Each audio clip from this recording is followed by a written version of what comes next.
যে আজকালকার পুরুষরা অধিকাংশই কর্মব্যস্ততার কারণে স্ত্রীদেরকে সময় দিতে চায় না।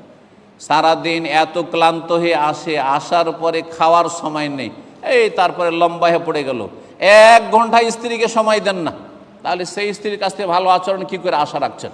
এটি বদ অভ্যাস। এই ফিতনার যুগে, সোশ্যাল মিডিয়ার যুগে, ফোনের যুগে, আর এই রুজি রোজগারের জন্য মরিয়া হয়ে ছোটার যুগে, এই ফিতনা, বহুমুখী ফিতনার যুগে স্ত্রীকে অধিকাংশ পুরুষরা হক দিচ্ছেন না। এই ক্ষেত্রে আল্লাহর কাছে ফেসে যাবেন যে দিনে 24 ঘন্টার মধ্যে রুজি রোজগারকে তুমি 12 ঘন্টা 14 ঘন্টা দিয়েছো, ডিউটি করেছো আর ব্যবসা বাণিজ্য করেছো, স্ত্রীকে 1 ঘন্টা সময় দাওনি। দুপুরেও খাওয়ার সময় নেই, সকালেও নাস্তাতে স্ত্রীর সাথে নেই, রাতেও নেই। এমন সময় আসলেন যে না কখনো না ছেলে মেয়েদেরকে সাথে পাচ্ছেন, না স্ত্রীকে খাওয়া দাওয়ার সাথে পাচ্ছেন। আর এই খাওয়া দাওয়ার সময় তো আধা ঘন্টা একটু গল্প হয়ে যায়, সেটাও সুযোগ নেই। বিছানায় যেতে যেতেই নাক ডেকে ঘুম শুরু হয়ে গেল, আর চলছে না শরীর। এইটা বদ আচরণ পুরুষদের। ঠিক ওই রকমই এক শ্রেণীর মহিলারা রয়েছে, স্বামী বাড়িতে আসছে, তারপরও সে স্মার্টফোন নিয়েও ব্যস্ত, ফেসবুক নিয়ে ব্যস্ত রয়েছে, ও চ্যাটিংয়ে ব্যস্ত রয়েছে। এটা মোটেই জায়েজ নয়।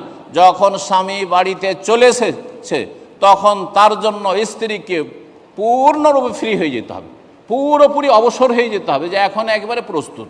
আমার স্বামীর সামনে আমি বসে থাকা হইলে বসে আছি, দাঁড়িয়ে থাকার হলে দাঁড়িয়ে আছি। এই নয় যে দাঁড়িয়ে থাকতে হবে একবারে খাদেমের মতো, কিন্তু বসার মতো হইলে বসবেন।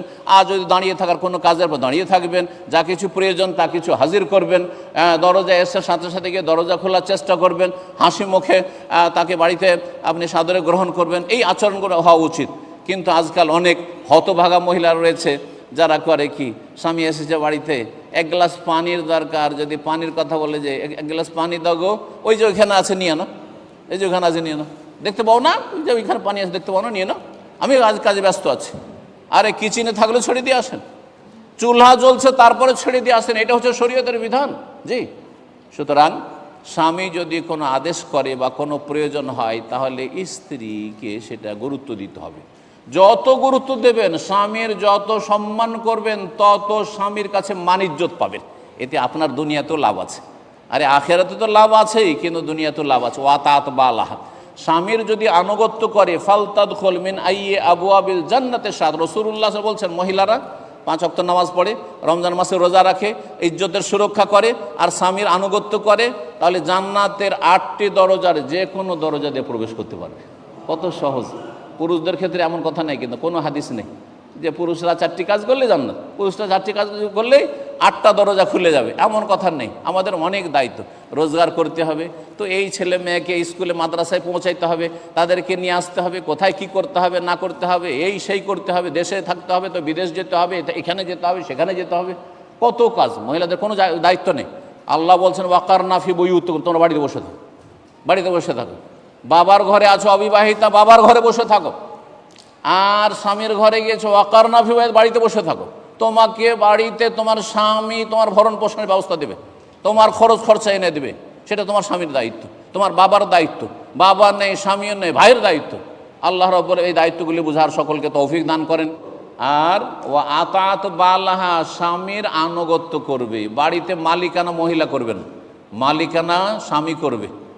স্ত্রী মালিকানা করবে। যেই বাড়িতে স্ত্রীর মালিকানা, সেই বাড়িতে কোনোদিন শান্তি কায়েম হবে না, কখনো শান্তি হবে না। সেই আল্লাহ রাব্বুল নেতৃত্ব দিয়েছেন পুরুষকে, নেতৃত্ব তার কাছে থাকবে, কিন্তু সেখানে তার দাম্ভিকতা থাকবে না, এখন আয়কত্ব থাকবে না। যে আমি তোমার কোনো মূল্যায়ন করি না, কোনো পরামর্শ নেব না, তুমি কোনো কথা বলতে পারবে না, এই কথা বলার অধিকার নেই।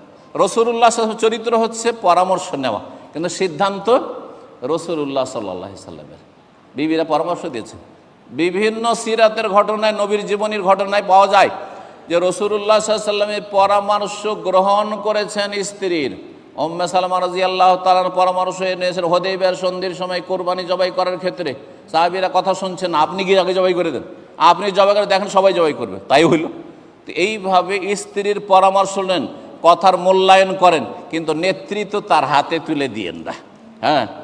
আর মহিলাদেরকে বলবো যে আপনার নিজেরা নেতৃত্ব দিয়ে যে বিপদে পড়বেন না, দুনিয়াতেও বিপদে পড়বেন আর আখেরাতেও বিপদে পড়বেন, আর আপনি অশান্তি সৃষ্টি করবেন। আল্লাহর তৌফিক দান।